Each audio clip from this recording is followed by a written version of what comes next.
আমার শ্বশুরমশাই বাজার করতে ভীষণ ভালোবাসেন।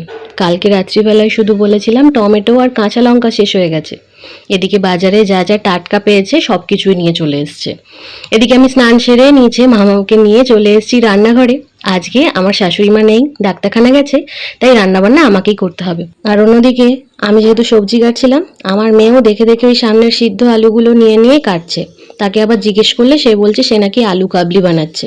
তো যাই হোক, আজকে ঝটপট রান্নাটা সেরে নেবো বলে ভেবেছি ডিমের ঝোল আর ভাত করব। ভাত অবশ্য মা করে দিয়েই গেছে। আমি না মামামকে নিয়ে ভাতের ফ্যানটা গালাতে একটু ভয় পাই, সেটা মা জানতো। তাই জন্য ভাত যতবারই মা সকালে কোথাও বেরোয় ভাতটা করে দিয়ে যায়। আর এখানে ডিমটা ভাজবো বলে আগে থেকেই ডিমের মধ্যে একটুখানি দাগ করে নিচ্ছি। এর আগে আমার সাথে এমন একটা ঘটনা ঘটেছে, তারপরে ভয়েতে আমি ডিমটা একটুখানি কেটে কেটেই নিই। এদিকে ডিমের ঝোলটা বানিয়ে নিয়েছি আর ভেজে রাখা ডিমগুলো ওর মধ্যে মিশিয়ে দিলাম। আজকে কিন্তু আর কিছু রান্না করব না। আজ এই বৃষ্টির দিনে ডিমের ঝোল, ভাত, সঙ্গে একটু লেবু,